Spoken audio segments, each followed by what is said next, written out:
Na asante sana mpenzi mtazamaji kwa kukubali kujiunga nasi. Bado tuna katika mazungumzo makubwa sana kuhusiana na makadamia na vile vile kusikiza kutoka kwa mtaalamu wetu siku ya leo. Welcome back and thank you so very much for choosing to stay with us in this hour. Now we left it at the conversation of 90 to 95% of the macadamia we produce here is for export. That's great when it comes to earning our country revenue, but should there be some sort of instability in our international market, then our farmers are going to be left with produce that has nowhere to go. Same way with tea and how we are sensitizing people to drink more tea. What can we do to make sure that we also increase the local consumption so we have the balance in market? Okay, hiyo ni swali mzuri. Kwa kawaida kuna ile notion ama mentality. Makadamia ni ya watoto. Kuna ile mtu mzima kama mimi haezi kaa chini na kuvuja makadamia akikula. So tunajaribu ku-create awareness ya the benefit ya kukula makadamia na vyenye inasaidia kwa mwili. Ndio kila mtu akuwe ndani, tusikuwe tunaachia tu watoto wakule. So tukienda huaga tunafanya local training za wakulima na huaga tunaambia benefit za kukula makadamia. So pia huaga tunajaribu kuhamasisha kuwa sio tu avocado, sio tu mahindi, pia kuna makadamia ya kukula. But that's training for farmers. Let's talk about a consumer who we now want to start consuming the product and they're not a farmer. Is there any way we are helping them, making macadamia top of mind so that they consume, they purchase, and they create the market locally? Yes, another thing we can do ni kuelimisha watu walime makadamia. Najua wakati umelima kwako hutahitaji kwenda kununua kwa duka. Na hii uchumi, bei ya makadamia kununua kwa supermarket inakuwaga ni kiasi ni bei kali. So tunahimisha kila mtu alime mti wa makadamia. So hautakuwa unaona ugumu wa kutoa pesa kununua juu uko nayo nyumbani. Great. Okay. Kuna wakati moja wakati tunatazama mkulima anachimba lile shimo na anatenganisha udongo. Nieleze kidogo tofauti ya udongo ambao unatolewa kule na mbona ufanywe hivyo? Kuna maana? Wakati tunapanda makadamia kuna ile spacing ama ile nafasi.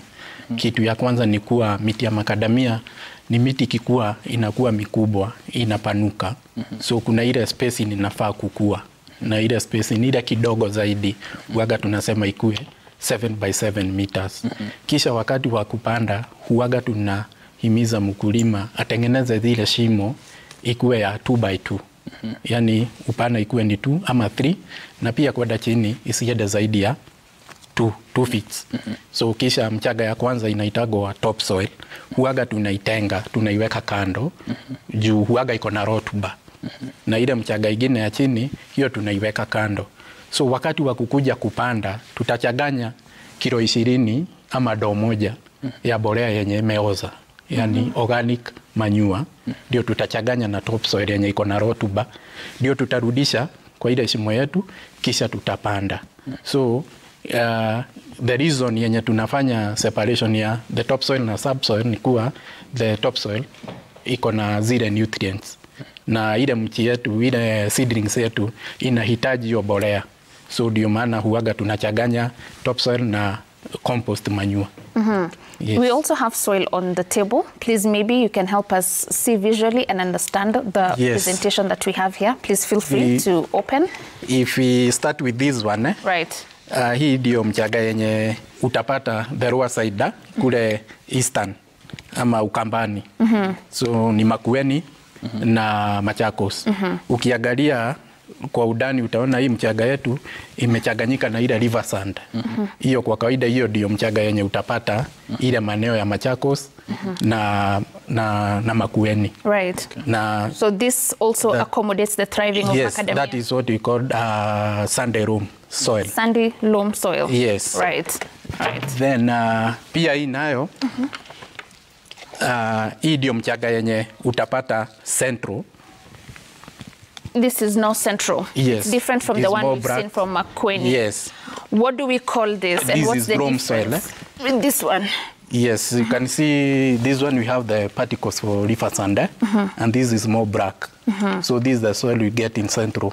So this is sandy loam and this is loam. Right. Yes. So someone might wonder, nikiwa Makueni na hii ndo niko nayo, na mimi niko central na hii, will the production be different? Which one favors the growth of macadamia more? Kwa kulima ya macadamia, huwa inafanya vizuri mahali kuna loam soil ama sandy loam. So ukienda central hii utapata na pia ni mzuri. Pia ukienda ukule Makueni na Machakos, hii ndio utapata na pia ni mzuri. Right. Macadamia yetu itafanya vizuri. In both soils. In both soils. Right. Yes. Tumepanda mche wetu kabisa na tunaona kwamba unakuja vizuri. Mche huu wakati unakuwa, je, unakumbwa na magonjwa? Magonjwa kama vyenye nilieleza hapo mwanzoni, macadamia haina zile magonjwa mingi, lakini na pia huaga iko na kinga yake. Na ndio tukasema mkulima mwenye na plan kupanda macadamia utafute certified seedlings. Hiyo certified seedlings iko na ile immunity. So hata ikipata kama kidogo mchaga yako iko na shida, itaweza. Right. Na pia huaga kuna wadudu. So tukipanda sana wale wadudu utakubana nao wakati huo ni termites ama mchwa.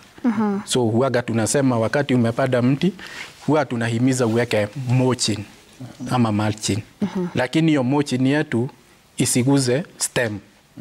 Juu wale mchwa huaga wanataka kukaa mahali kuna ile udogo na kumefunikwa hakuna jua.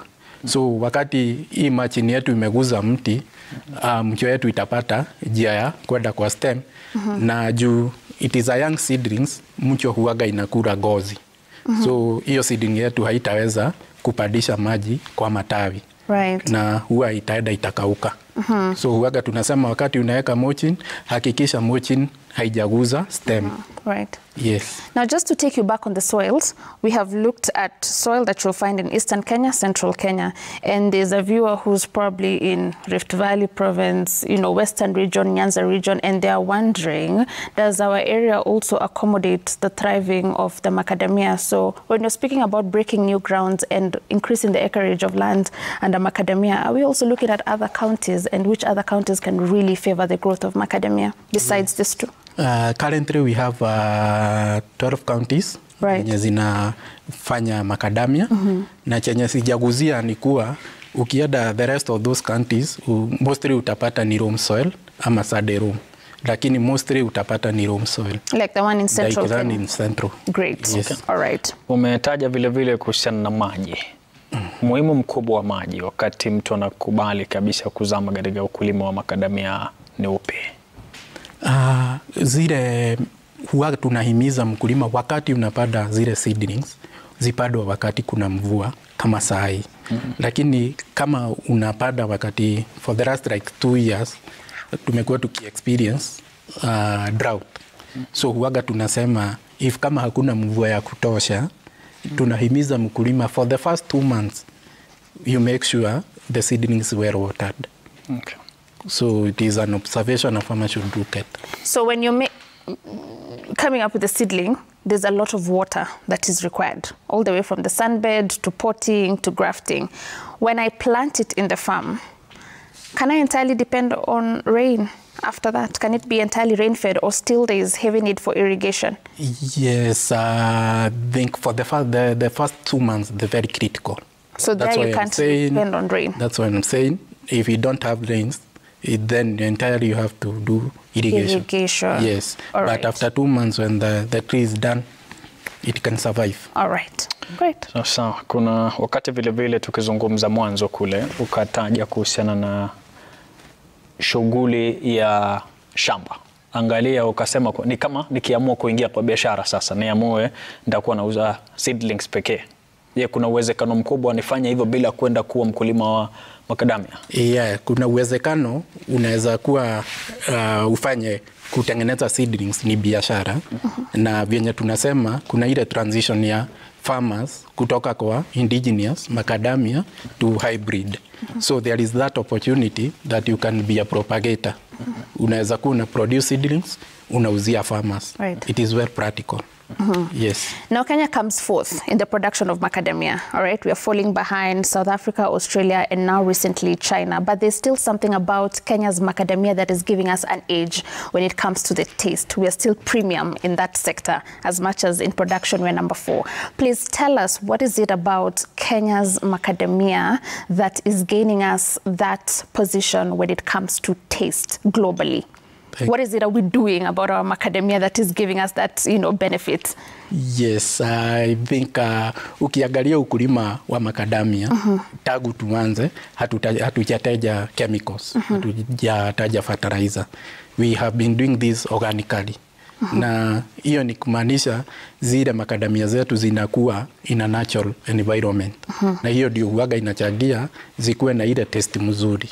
Kwa kuwa hakuna kitu tunaongeza. Ni ile mti tu imepandwa, umeipea organic compost manure, inaendelea. Na hiyo ndio huaga inachangia sana tukuwe na ile taste. Na ndio huaga tunahimiza wakulima ulime bila kutumia chemicals. And if we choose to go the commercial way, because now we are trying to increase the acreage of land and macadamia, now that there's a lot of effort being put into that sector. There are farmers who believe going organic does not work when you're doing large scale or, you're trying to produce a lot. What advice can you give them so that also we produce more and also still maintain the greatness of the taste of macadamia? I think organic is the way to go. Right. Organic is the way to go. Remember, we are not consumers of macadamia. Most of our macadamia we do export. Right. And those clients or those customers abroad, we are more concerned about the welfare, the lifestyle welfare. So we advise farmers, we do organic. Let's avoid chemical fertilizers. Let's avoid chemical pest control. All right. That one will save us a lot. All right, maybe in just 30 seconds, Mr. Mohoho, one of the challenges that we are facing right now is flooding, and it's affecting a lot of our farmers. Over 3,680 livestock is lost already and counting. In 30 seconds, you can tell us how best can our farmers prepare themselves for calamities such as floods? Because we could be here discussing about how we can grow, how we can make sure that we have harvest, but we are not dealing with calamities like floods, which are affecting our farmers. What can we do best to prepare ourselves for such situations? Good question. I would advise farmers, we avoid at all cost farming on waterways. Unakuta mto tumeifinya na hiyo ndio inachagia mafuriko. Also, let us work on our drainage. Right. And I also encourage farmers to do cover crops. Those cover crops huaga zinashikilia mchaga, hata kukikuwa na mvua hakuna zile landslides zinatokea. Right. So and also encourage pia serikali igiririe, we have a way of harvesting water. Juu saizi tunalia kuna mafuriko, mvua ikiisha tena tunarudi kwa ukame. Right. Okay. Yes. Okay, thank you so much, Mr. Mohoho. Another show well done and secured in the bag. But for now, let us have a candid conversation with our farmers. I know wherever it is that you are as a farmer, you want to grow in the agri sector that you're in, be it macadamia, be it coffee, be it tea, be it cotton, whatever it is that you're doing, you want to grow. And part of what you need when it comes to growth, of course, it could be you maybe want to increase the land acreage and production, you want to increase your production, you want to start exporting. And some of the things that you need for you to have that, of course, is financial access, credit facilities, you need access to market, you need agronomy services as well, you need quality input. We've been talking about seedlings, you need seeds, you need fertilizer, and all of this needs to be quality. Now, the best way and an efficient way for you to get that is by being part of a cooperative, joining hands with other farmers, being in a cooperative. And also, do remember, it's not rocket science to form a cooperative. Just from 10 members and you're good to go. And the deal does get better because financial institutions like Cooperative Bank over the years and still right now, they are very keen in supporting and and empowering farmers in cooperatives. So be part of our cooperatives and watch your crops grow and you yourself grow as a farmer. Amani Ajotebe. Bila shaka ni manufaa makubwa sana kuingia katika mashirika, kwa sababu utapata nafasi ya bei nafuu kwa pembejeo na vile vile kuhakikisha kwamba kuna mawanda makubwa sana ya soko. Utapata masoko makubwa sana, na kwako ni manufaa kujiunga na mashirika. Iwapo ni nafasi ambayo unatafuta, basi itakuwa ni radhi kabisa utafutana na wakulima wenzako ili ujiunge na mashirika. All right, there you go. Thank you so much, Mr. Muhoho, for making time to be with us today. Of course, the team and our audience for being with us every single day of the week. We'll see you again tomorrow. We continue with our journey on animal farming in Kenya. Thank you so much for watching. My name is Violeta Ngina. Bye-bye. Jina langu ni Emmanuel Terer. Salia na Mwenyezi Mungu, kumbuka tutatimiza ndoto.